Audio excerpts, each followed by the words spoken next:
बिस्मिल्लाहिर्रहमानिर्रहीम व अंज़लना इलैका ज़िक्रा लितुबय्यिना लिन्नासि मा नुज़्ज़िला इलैहिम व लअल्लहुम यतफक्करून।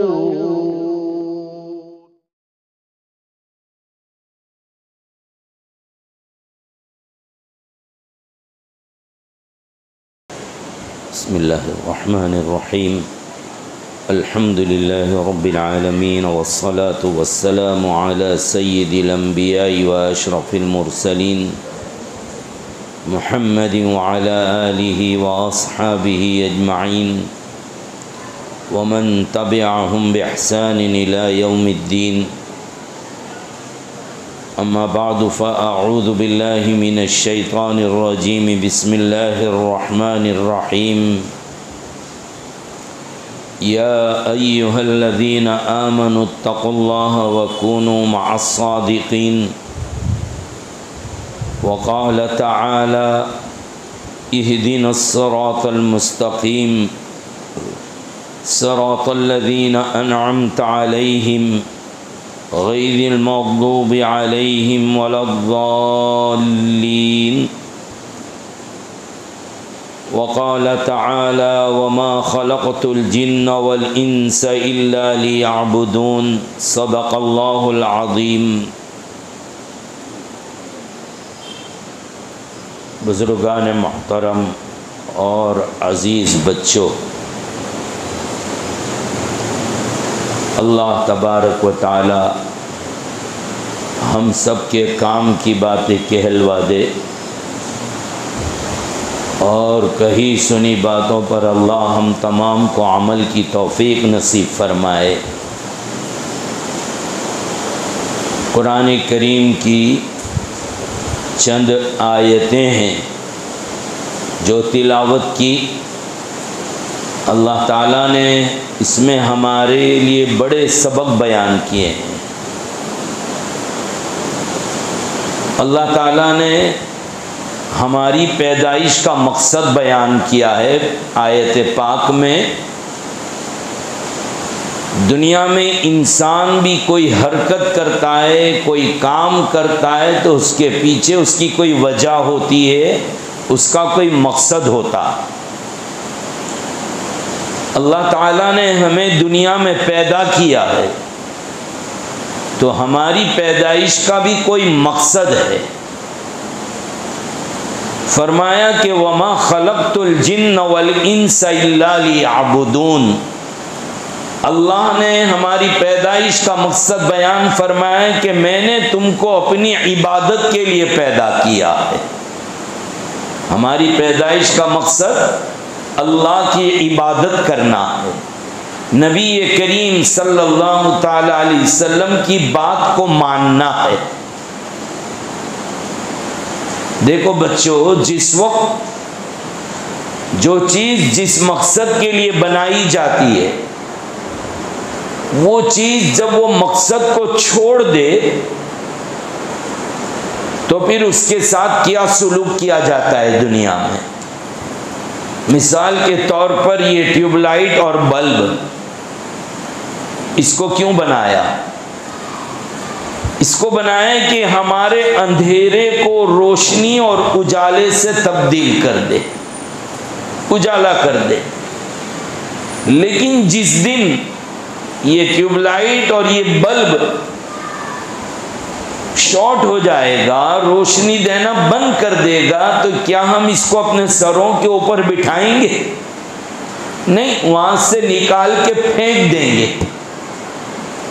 फेंक दिया जाएगा कि भाई ये अंधेरा करता है भी, ये रोशनी नहीं कर सकता। इसका जो मकसद था, हम जिस लिए खरीद के लाए थे, पैसे खर्च किए थे, वो बेकार हो गए, इसकी जिंदगी पूरी हो गई, ये शॉर्ट हो गया। इसी तरीके से हमारी ज़िंदगी का मकसद जो है वो अल्लाह की इबादत करना है। जब तक मैं और आप इस मकसद में कामयाब रहेंगे, पूरे रहेंगे, पूरी दुनिया हमको सरों पर बिठाएगी, पूरी दुनिया हमारी इज्जत करेगी, और जिस दिन हम इस मकसद को छोड़ देंगे, भूल जाएंगे, अल्लाह की इबादत करने से दूर हो जाएंगे, तो फिर जो शॉर्ट बल्ब के साथ किया जाता है, शॉर्ट ट्यूबलाइट के साथ किया जाता है, दुनिया हमारे साथ भी वैसा ही मामला करेगी। इसलिए हमें अपने इस दुनिया में आने के मकसद को जानना है कि इबादत का दूसरा नाम जो है वो आमाल का करना, आमाल का बनाना, यही तो है इबादत। और आमाल ये कहाँ मिलेंगे? कुरान शरीफ ने 2 जगह पर बयान फरमाया कि इबादत और आमाल कहाँ से सीख सकते हैं। जिसको फरमाया इहदिनस सिरातल मुस्तकीम, हमने अल्लाह ताला से मांगा, खुद अल्लाह ने हमें सिखाया कि मांगो, ए अल्लाह हमें सिरात मुस्तकीम बतला दे। सिरात मुस्तकीम होता है क्या? कहाँ मिलेगा सिरात मुस्तकीम? तो खुद फरमाया सिरातल लज़ीना अनअमता अलैहिम, ए अल्लाह रास्ता उन लोगों का जिन पर तूने इनाम फरमाया। कौन है वो लोग जिन पर अल्लाह ने इनाम फरमाया? हमें तो उनके रास्ते पर चलना है। तो फरमाया कि अनअमल्लाहु अलैहिम मिनन नबिय्यीन वस्सिद्दीकीन वश्शुहदाई वस्सालिहीन। 4 किस्म के लोगों को बतलाया कि हज़रत अंबिया अलैहिमुस्सलाम का तरीका। अंबिया तो हम सब जानते हैं, नबियों को जानते हैं कि नबी किसको कहते हैं। दूसरा नंबर सिद्दीकीन का, वो है जो नबी की उम्मत में सबसे आला दर्जे के लोग रहते हैं। वो अल्लाह की नाफरमानी का तसव्वुर भी नहीं कर सकते, उनका दिल हमेशा अल्लाह से लगा हुआ है।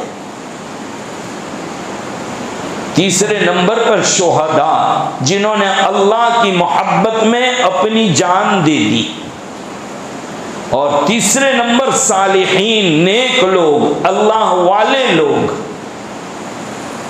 जो फराइज पर भी अमल करते हैं, सुन्नतों पर, वाजिबात पर, हराम और मकरूह और नापसंदीदा चीज़ों से, जो बदतमीजी वाली चीज़ों, उससे वो दूर रहते हैं, परहेज करते हैं। इनको औलिया अल्लाह भी कहा जाता है। कुरान करीम की इस आयत ने हमको एक सबक दिया है कि लोगों सिरात मुस्तकीम 2 जगह मिलेगा, एक अल्लाह की किताब में और एक अल्लाह वालों में। एक कुरान करीम जिन लोगों ने पकड़ा है, कुरान करीम जो किताब है अल्लाह ताला की, उसमें सीधा रास्ता मिलेगा। इसीलिए जब पूछा था कि अल्लाह सिरात मुस्तकीम कहाँ है, तो जवाब मिला ज़ालिकल किताबु ला रैब फी, ये कुरान एक ऐसी किताब है जिसमें कोई शुबा और शक नहीं है।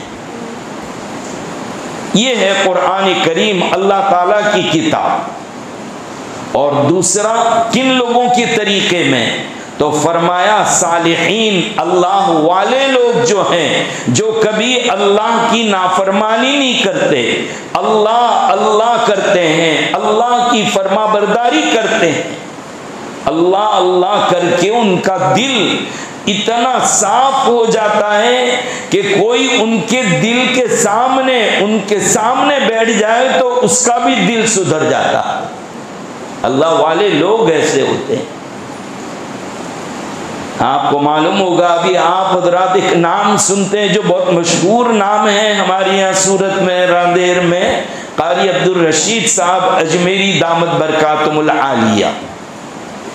इनके वालिद साहब थे, इनके अब्बा जी थे हजरत मौलाना मोहम्मद रज़ा अजमेरी नव्वरल्लाहु मरकज़हू। अजीब अल्लाह का बंदा था, ऐसे ऐसे शख्स थे कि उनके चेहरे को देखकर अल्लाह याद आ जाए। तो हमारे एक उस्ताद थे मौलाना अबरार अहमद साहब दुलियवी रहमतुल्लाह अलैह, वो यूँ फरमाते थे कि मौलाना अजमेरी साहब की मुलाकात के लिए जाओ तो सामने बैठने की कोशिश करो। उनका दिल इतना मुनव्वर है, इतना मुज़क्का है, इतना साफ है कि सामने बैठने वालों का दिल भी उनके दिल की बरकत से साफ हो जाता है। अल्लाह वालों की मजलिस में, अल्लाह वालों के महफिल में, अल्लाह वालों के करीब बैठने से हालात बदल जाते हैं। देखो बच्चों, आज आप यहाँ मजलिस में आए, सुबह से उलमा तशरीफ ला रहे हैं, बयान कर रहे हैं, ये माहौल आपको कितना अच्छा लगा। अगर ये माहौल आज नहीं होता तो पता नहीं आप कहीं क्रिकेट खेलते या तो कहीं बारिश के अंदर आप भीगते हुए नजर आते, न हमारी नमाज होती न रोज, कुछ नहीं, हम मस्ती और तूफान में होते हैं। सच्ची बात है ना। लेकिन आज जब आप आलिमों के नाम पर, मस्जिद के नाम पर आपको जोड़ा गया तो माशाल्लाह जोहर भी हो गई, असर भी हो गई, मगरिब भी होगी इंशाअल्लाह और ईशा भी होगी, और इसी तरह अल्लाह ताला आपको पक्के नमाजी भी बना देगा। अल्लाह वालों के पास बैठने से दिल की दुनिया बदल जाती है, दिल सुधर जाता है, दिल संवर जाता है। इसीलिए फरमाया कि इल्ला मन अल्लाह बिक़ल्बिन सलीम, अल्लाह के यहाँ कामयाब लोग वो हैं जिनका दिल सुधरा हुआ है, जिनका दिल संवारा हुआ है। और दिल कहाँ सुधरता है, दिल कहाँ संवरता है? अल्लाह वालों की मजलिस में बैठने से, अल्लाह वालों के सामने बैठने से। आज मैं किताब देख रहा था तो वाकया पढ़ा, हमारे बहुत बड़े बुजुर्ग गुजरे हैं, हजरत मौलाना रशीद अहमद गंगोही रहमतुल्लाह अलैह, अल्लाह के वली थे, बहुत बड़े आशिक थे अल्लाह के नबी सल्लल्लाहु ताला अलैहि वसल्लम के, बड़े आशिक। एक बुजुर्ग थे मौलाना हुसैन अहमद मदनी रहमतुल्लाह अलैह, ये बड़े अल्लाह वाले थे। अल्लाह वालों के नाम भी हमारे कानों में पड़ जाए तो हमारे लिए बहुत बड़ा इनाम है। ये मदीना मुनव्वरा में होते थे अक्सर, और कभी कभी मदीना शरीफ से वो हिंदुस्तान तशरीफ लाते। तो मौलाना रशीद अहमद गंगोही रहमतुल्लाह अलैह उनके पास अपना हदिया लेने के लिए जाते।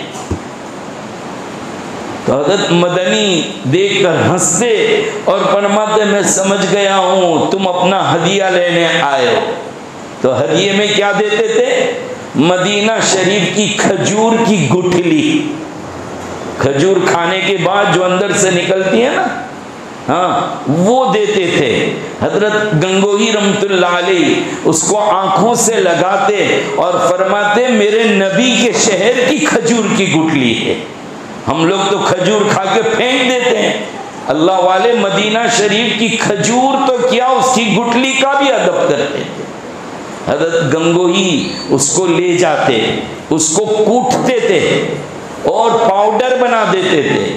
पाउडर बनाकर उसको फांक लिया करते थे कि मेरे नबी के शहर की खजूर की गुठली है। इतने बड़े आशिक, बहुत बड़े आलिम है ये, बड़े उम्र वाले लोग जानते हैं, नाम सुना होगा कि बहुत बड़े अल्लाह वाले आदमी थे। ये एक मर्तबा यूपी के अंदर एक गांव और एक देहात और एक बस्ती है जिसका नाम है थाना भवन। वहां पर हाजी इमदादुल्ला मुहाजिर मक्की रहमतुल्लाह अलैह, ये भी बड़े अल्लाह वाले आदमी, इतने अल्लाह वाले, ये अल्लाह के आशिक। कभी भी अपनी जिंदगी में काला जूता नहीं पहना उन्होंने। वो ये कहते थे कि काबा शरीफ का गिलाफ जो है वो काला है, मुझे पहनते हुए शर्म आती।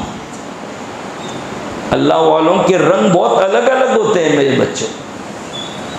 तो कहा कि हजरत हाजी इमदादुल्ला की खानका लगती थी, ऐसी मजलिसें लगा करती थी, तो हजरत गंगोही रहमतुल्लाह अलैह एक शादी में थाना भवन पहुंचे थे। पता चला कि यहाँ शहर में एक अल्लाह वाले हैं, एक बुजुर्ग हैं। तो हजरत मौलाना गंगोही रहमतुल्लाह अलैह ने सोचा कि जब यहाँ तक आया हूँ तो हजरत मुहाजिर मक्की इमदादुल्लाह साहब रहमतुल्लाह अलैह से मुलाकात करता जाऊँ। जैसे ही एक अल्लाह वाले से, आलिम से मुलाकात की, पहचान गए कि ये पत्थर नहीं है, ये हीरा है। हजरत हाजी साहब पहचान गए कि ये बहुत बड़ा साहिब निस्बत आदमी है, पहचान लिया।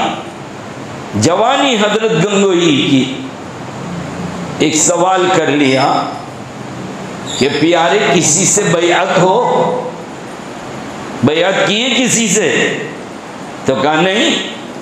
तो कहा हो जाओ। किससे हो जाऊं? कहा मुझसे। हजरत हाजी साहब ने फरमाया मुझसे बैअत कर लो। कहा बैत तो हो जाऊंगा, लेकिन एक शर्त, जिक्र विकर की तो तलकीन मत करना मुझे, और ये ज्यादा की नमाज पढ़ लो, ये तस्बीहात पढ़ लो, ये मैं कुछ करने वाला नहीं हूं। हाँ, मैंने कब कहा तुमसे कि तस्बीह पढ़वाऊंगा? कब कहा कि जिक्र करवाऊंगा? कब कहा कि तुमसे तहज्जुदें पढ़वाऊंगा? मैंने तो सिर्फ इतना कहा है कि बैअत कर लो। मैं भी वादा करता हूं कि मैं कुछ भी नहीं कहूंगा तुमको, मैं वादा करता हूं कि मैं तुमको कुछ भी नहीं कहूंगा, बस सिर्फ बैअत कर लो।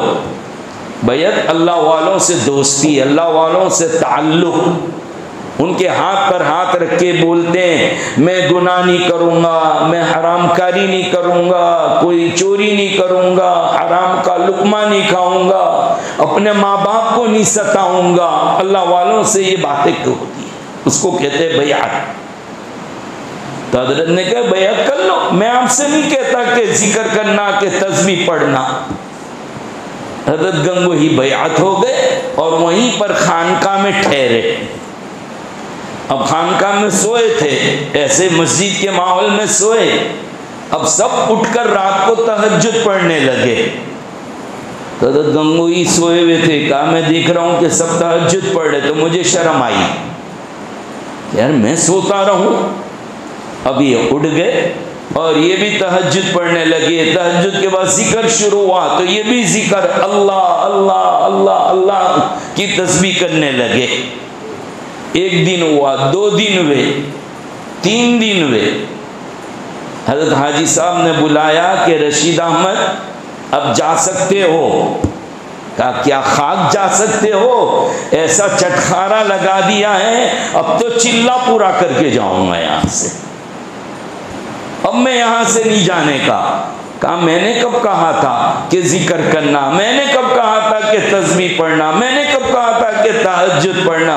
कहा नहीं कहा था, लेकिन सब कुछ करवा दिया आपने। नहीं कहा था लेकिन सब कुछ करवा दिया। अल्लाह वालों के साथ रहता है जब आदमी, तो फिर ये हालत हो जाती है। कहते हैं ना कि खरबूजा खरबूजे को देखकर रंग पकड़ता है। अब तुमको कैसे समझाऊं बच्चों? पक्के आम, पक्के फ्रूट, वो सब पक्के कच्चे साथ रख देवे तो एक दूसरे को देख देख कर, देखो तुम लोग सब बहुत से अंदर तूफानी भी होंगे और बहुत से जो है ना सीधे साधे शरीफ बच्चे भी होंगे। हाँ, एक तूफान महल्ले में 2-3 होते हैं और एक आध सीधा, तो वो सीधा जब उनके साथ मिल जाता है तो वो भी कम बखत उल्टा हो जाता है। और कभी ऐसा भी होता है कि सब उल्टे, एक सीधा। वो सीधे जब वो कहता है भाई कुछ भी हो जाए मैं तो नमाज पढ़ने जाता हूं, तुम लोग खेलते रहो, तो फिर अच्छा दोस्त जब होता है तो वो हमको नमाजी बना देता है। आज है ना आप लोगों में से भी कितने ऐसे होंगे अपने दोस्त को पकड़ कर लेकर आए, चल चल आज मौलाना की तकरीर होगी, मौलाना का बयान होगा, है ना। अच्छा दोस्त जो होता है वो अच्छी जगह के ऊपर ले आता है। इसीलिए हदीस पाक में ये भी फरमाया हुजूर पाक सल्लल्लाहु ताला अलैहि वसल्लम ने, जरा अपने दोस्तों को भी देख लिया करो, तुम किसको अपना दोस्त बनाते हो। तुम किसको दोस्त बनाते हो जरा देख भी लो। वो तूफानी है, वो चोरी करने वाला तो नहीं है, वो झूठ बोलने वाला तो नहीं है, वो अपने माँ बाप को सताने वाला तो नहीं है, जरा देखो। बहरहाल मैं ये कह रहा था, जब अल्लाह वालों के पास बैठते हैं, उनकी सोबत में बैठते हैं, तो फिर दूसरे जो बैठते हैं ना, वो सब भी अल्लाह अल्लाह करने लगते हैं, अल्लाह की मोहब्बत दिल में आ जाती है। देखो एक बहुत बड़े बुजुर्ग गुजरे हैं बेटा, बुजुर्गों का नाम बड़े हजरात तो सुनते हैं, जानते हैं, आप भी सुनो, बहुत काम आएगी ये बातें। एक हमारे बुजुर्ग गुजरे हैं, हजरत इब्राहिम इब्ने अदहम रहमतुल्लाह अलैह। ये पहले बहुत बड़े बादशाह थे, लेकिन अल्लाह की मोहब्बत लग गई इनको, अल्लाह से ताल्लुक हो गया, बादशाहत छोड़ दी इन्होंने। बस लोग इनको पागल समझने लगे, इतना अल्लाह अल्लाह की तस्बीह करते थे कि लोग समझते थे कि पागल हो गया है, जब देखो तब अल्लाह अल्लाह अल्लाह, अल्लाह की मोहब्बत में दीवाने, पागल। जैसे किसी बच्चे को अपनी अम्मी या अपने अब्बू से मोहब्बत हो जाए तो एक मिनट भी अब्बू या अम्मी के बगैर चलता नहीं है, बिल्कुल नहीं चलता, याद आते रहते। वो कहीं चले जाए, हज उम्रा में चले गए थोड़े दिन तो परेशान हो जाएंगे, अम्मी याद आएगी, अब्बू याद आएंगे। अल्लाह वाले लोग ऐसे होते हैं, जब तक वो अल्लाह अल्लाह नहीं कर ले, अल्लाह को याद नहीं करे, उनको चैन नहीं आता, वो बेचैन हो जाते हैं। तो इब्राहिम इब्न अदहम रहमतुल्लाह अलैह ऐसे ही थे, खूब अल्लाह अल्लाह करते, बादशाहत छोड़ दी, फकीरों जैसी जिंदगी गुजारने लगे। आप जहां पर रहते थे वहां पड़ोस में एक गैर मुस्लिम राजा और बादशाह भी रहता था। उसने कहा कि चलो हम लोग दरिया का सफर करें, एक आध कश्ती किराए पर ले लेते हैं और साथ में खाने, शराब, जुआ ये भी सब ले लेते हैं। फिर वो जब बैठने लगे तो कहा एक पागल को पकड़ के ले आओ, एक पागल को पकड़ के ले आओ, दीवाने को, एक गांडे आदमी को ले आओ। ढूंढने निकले तो ये हजरत इब्राहिम इब्ने अदहम को पकड़ लाए। लोग समझे ये पागल है, उनको क्या पता कि ये अल्लाह की मोहब्बत में पागल हुआ है। इनको पकड़कर ले गए, कश्ती में बिठा दिया, शीप जहाज कश्ती चलने लगी। अब सबने शराब भी पी, खाना भी खाया, शराब का नशा चढ़ने लगा। तो अब कोई इधर से थप्पड़ मारता है हजरत को, कोई इधर से थप्पड़ मारता है, कोई चुमटी भरता है, कोई चमड़ी खींचता है, कोई सुई चुबाता है और तालियां बजा रहे हैं, हंस रहे हैं। अल्लाह को जलाल आ गया, अल्लाह को जलाल आ गया। अल्लाह ताला ने उनके दिल में ये बात डाली कि इब्राहिम तू दुआ कर दे, और तू अगर कह दे तो ये मैं कश्ती को उलट दूं और सबको डुबा दूं। लेकिन देखो अल्लाह वालों का दिल कैसा होता है। वो कहने लगे कि अल्लाह ताला आप तो ताकत वाले हैं, आप तो कुदरत वाले हैं, आप जो चाहे जब चाहे जैसा चाहे कर सकते हैं, सब आपके कब्जे में है ना, अल्लाह के कब्जे में। सब कुछ करने वाला कौन? अल्लाह। सर्दी के ज़माने में अल्लाह बारिश बरसा रहे, बिजलियां चमका रहे, अल्लाह चाहे रोक दे, अल्लाह चाहे तो दिन में रात जैसा अंधेरा कर दे। अल्लाह ताकत वाले, कोई नहीं रोक सकता अल्लाह ताला को। तो अल्लाह से कहने लगे इब्राहिम इब्न अदहम कि अल्लाह ताला आप चाहें तो इनको डिबा भी सकते हैं, ये ख़त्म भी हो जाएंगे, लेकिन ये अल्लाह आप इनको हिदायत देकर ईमान की दौलत से भी तो नवाज सकते हैं ना। ए अल्लाह कुछ नहीं, मुझे सताया तो सताया, तू इनको ईमान की दौलत दे दे, सबको मुसलमान बना दे। अल्लाह ने दुआ सुन ली, उनके दिल पलट गए, नशे उतर गए। सब हाथ पर हाथ रख के बैअत करने लगे, मुसलमान होने लगे। पूरे जितने बैठे थे गैर मुस्लिम, एक अल्लाह वाले की बरकत से सब ने कलमा पढ़ लिया, सब मुसलमान हो गए। अब इन्होंने देखा कि बहुत अच्छा मौका है, अल्लाह पाक से और भी दुआ कर दूं इन लोगों के लिए कि अल्लाह इतने बड़े जालिम, इतने बड़े तूफानी, इतने बड़े शैतान, इन लोगों को आपने हिदायत दे दी, ईमान दे दिया, अल्लाह अपना वली भी तो बना ले इनको। ए अल्लाह इन सबको विलायत का आला मकाम भी तो नसीब फरमा दे। देखो एक अल्लाह वाले की मजलिस में बैठे, अल्लाह वाले की नजरें पड़ गई, उसका दिल इतना सही, उसका ईमान इतना मजबूत कि उसके दो बोल से, उसकी दो दुआओं से अल्लाह ने सबके दिल बदल दिए, सब अपने जमाने के वली बन गए। ये होता है। ऐसे बहुत से वाक़यात है कि अल्लाह वालों की मजलिस में जब बैठते हैं, अल्लाह वालों की बातें सुनते हैं तो दिल की दुनिया बदल जाती है, दिल सुधर जाता है और आदमी अपनी ज़िंदगी के मकसद को फिर पूरा करने लगता है। और ज़िंदगी का मकसद क्या है? ज़िंदगी का मकसद अल्लाह ताला की इबादत करना, अल्लाह ताला की फरमा बरदारी करना, फिर वो आसान हो जाता है। अमल का बनना और बनाना फिर आसान हो जाता है। जुनैद बगदादी रहमतुल्लाहि अलैहि थे, ये भी बहुत बड़े बुजुर्ग थे।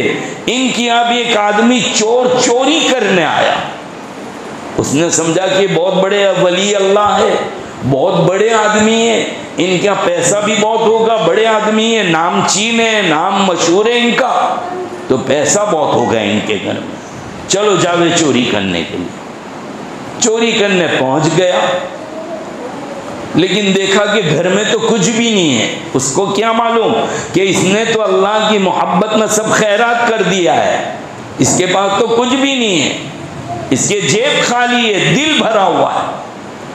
अब वो भागना चाहता था, हजरत ने भी देख लिया, लेकिन हजरत भी बेफिक्र थे कि घर में है किया कि चोरी करके जाएगा। लेकिन हजरत ने दूर से तवज्जो डाली, नजरें डाली, तो फिर दिल की दुनिया बदल गई, अल्लाह ने हिदायत दे दी। जो बड़े बड़े मदरसे होते हैं, इसके अंदर जो बच्चे पढ़ने के लिए आते हैं, वहाँ भी बच्चों का ये हाल कि वो कोशिश करते हैं कि मैं अपने उस्ताद के सामने बैठूं, और उस्ताद भी ये करता है कि सबक पढ़ाते वक्त चारों तरफ देखता है, यूं सबके ऊपर नजर डालता है, ताकि ये बच्चे जो दूर दराज से आए पढ़ने के लिए, एक उस्ताद जो अल्लाह रसूल की बातें पढ़ता पढ़ाता रहता है, उसकी बरकत से उनके दिल संवर जाए। तो प्यारो, ये जब ऐसी मजलिसें लगे, हमें दौड़ते हुए आना है, बैठना है। कितने बड़े बड़े आलिम आज आपके बीच में और दरमियान में आए, कैसी कैसी बातें करते हैं, लेकिन एक दिन ये काम करके छोड़ना नहीं हमको, एक दिन ये काम करके छोड़ना नहीं है, हमेशा करना है। जैसे जैसे बड़े हो जाओ, अभी पढ़ने लिखने का ज़माना है, पाबंदी से पढ़ो, अपने घर के अंदर अच्छे से रहो, अम्मी अब्बू को मत सताओ, उनकी बद्दुआएं मत लो। वो अम्मी अब्बू बहुत बड़े और बहुत अच्छे लोग, लेकिन ये एक ही ऐसी जगह कि जहां पर सब मिल जावे, वो कहाँ मिलेगी? वो कहते हैं तबलीगी जमात, दावत तो तबलीग के काम में लग जाओ।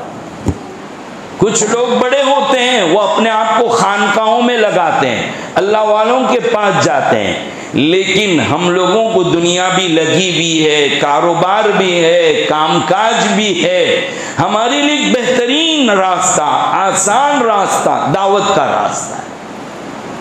दावत के रास्ते में कभी कभी अल्लाह वाले भी होते, कभी कभी नहीं, अक्सर अल्लाह वाले। कोई एक तो अंदर ऐसा होता है कि जिसका दिल साफ है, वो हमारे गुनाहों पर कूड़ता है, वो रातों को उठकर दुआ मांगता है कि अल्लाह उम्मत को हिदायत दे।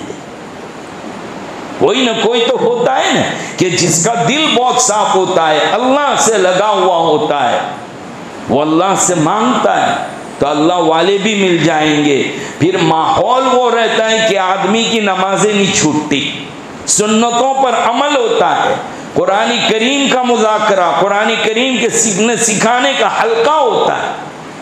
सारी चीज़ें किसी न किसी दर्जे में अल्हम्दुलिल्लाह दावत व तबलीग में भी मिलती है। तो जब जब भी जमातें आए, ऐसे ही ये जो आज का कैंप लगाया ना, इसीलिए लगाया कि जब जब भी हमारे महल्ले में तालीम हो, हमारी मस्जिद में, हम अपने आप को वहाँ बिठाएं, हम बैठे वहाँ पर तालीम में, अल्लाह वालों की बातों को सुने, वहाँ पर हम अपना वक्त लगाएं, और जब जब भी जमात आए हम उनके करीब बैठें, उनकी बातों को सुने।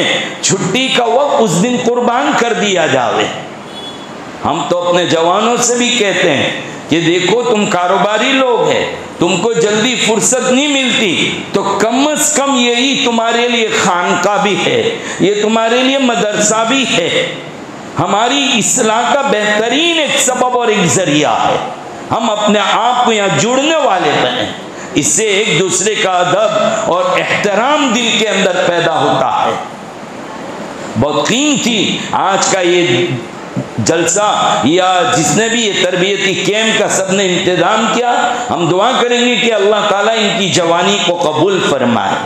मुझे तो बहुत खुशी हुई कि मैं आज बच्चों के सामने, बड़े लोगों के सामने तो बहुत तकरीर कर लेते हैं, लेकिन इन बच्चों को समझाना, इनके सामने कहना बहुत खुशी की बात है। ये नहीं हुआ कि यार मेरे सामने छोटे बच्चे बिठा दिए, नहीं, यही तो हमारा कीमती सरमाया है, यही तो कीमती सरमाया है। मैं एक बात याद आ गई कि एक माँ और बाप जब नमाजी होते हैं और जो वो घर में नमाज पढ़ते हैं, तो वो बच्चा जो अभी बढ़ रहा है, अभी तो घुटनों के बल चलता है या गिरता पड़ता चलता है, वो बच्चा क्या करता है, अभी तो चड्डी पहनी है, बनियान पहना है, अम्मी को देख रहा है कि नमाज पढ़ता है, तो वो भी नमाज पढ़ना शुरू कर देता है ना। घर में छोटे भाइयों को देखा होगा ना कि अम्मी नमाज पढ़ती है तो वो भी पढ़ता है, कभी कभी अम्मी की पीठ पे भी सवार हो जाता है वो। अम्मी कुरान पढ़ने बैठती है तो वो बच्चे क्या करते हैं, अपना कायदा लेके दौड़ते हैं, या कोई नोटबुक चाहे कुछ भी हो, पेपर, वो भी लेके बैठे, वो भी पढ़ने लगता है। देखो ये जब अल्लाह का काम होता है और उसके करीब कोई भी बैठे तो वो भी अल्लाह अल्लाह करने लगता है, अल्लाह को याद करने लगता है। अल्लाह मुझे भी, आप सबको भी अल्लाह वाला बना दे, अपने नबी की सुन्नत पर अमल करने वाला बना दे। दुआ करने, बिस्मिल्लाहिर्रहमानिर्रहीम, अल्हम्दुलिल्लाहि रब्बिल आलमीन, वस्सलातु वस्सलामु अला सय्यिदिल मुरसलीन मुहम्मदिन व अला आलिहि व अस्हाबिहि अजमाइन। अल्लाह हमारे गुनाहों को माफ़ फरमा दे, अल्लाह गुनाहों से तौबा करने की तौफीक अता फरमा दीजिए, अल्लाह गुनाहों से नफ़रत नसीब फरमा दीजिए, अल्लाह गुनाह के काम से हमें बचा लीजिए। ए अल्लाह अपनी पकड़, अपने गुस्से और अपने अजाब से हम सब की हिफाजत फरमा लीजिए। ए अल्लाह नेकियों की तौफीक अता फरमा, हमारे दिलों में नेक काम की मोहब्बत डाल दे। अल्लाह हमको नमाजी बना दे, अल्लाह हमें पक्के सच्चे तुझसे मोहब्बत करने वाले बना दे, अल्लाह वालों से अल्लाह ताल्लुक जोड़ दे। ए अल्लाह ये मेरे जितने बच्चे बैठे हैं इन सबको हाफिज कुरान, आलिम दीन, दाई दीन बना दे, अल्लाह सबको दीन का दाई बना दे। ए अल्लाह इनको, इनके माँ बाप की आंखों की ठंडक बना दे। ए अल्लाह इन तूफ़ानी और शरीर जो भी बच्चे हैं इन सबको ए अल्लाह संवार दे, नेक बना दे। ए अल्लाह अपने ख़ास बंदों में शुमार कर ले। ए अल्लाह इन मासूमों की बरकत से हमें भी मुआफ़ फरमा दीजिए। अल्लाह हमें कुरान वाला बना दीजिए। ए अल्लाह हमें नबियों वाला बना दीजिए। अल्लाह आप राज़ी हो जाइए, अल्लाह आप राज़ी हो जाइए। ए अल्लाह ये बारिश को और हवा को हमारे लिए अजाब न बनाना, अपनी पकड़ का सबब और जरिया न बनाना। ए अल्लाह इसको नफ़ा देने वाली वाली नफ़ा देने वाली बना दीजिए। ए अल्लाह, नबी अकरम सल्लल्लाहु अलैहि वसल्लम जितनी खैर और भलाई मांगी सब अता फरमा, जितनी चीज़ों से पनाह मांगी उससे मैं पनाह नसीब फरमा। जज़ल्लाहु अन्ना नबियना मुहम्मद मा हुवा अहलु। सुब्हान रब्बिका रब्बिल इज़्ज़ति अम्मा यसिफून व सलामुन अलल मुरसलीन वल्हम्दुलिल्लाह।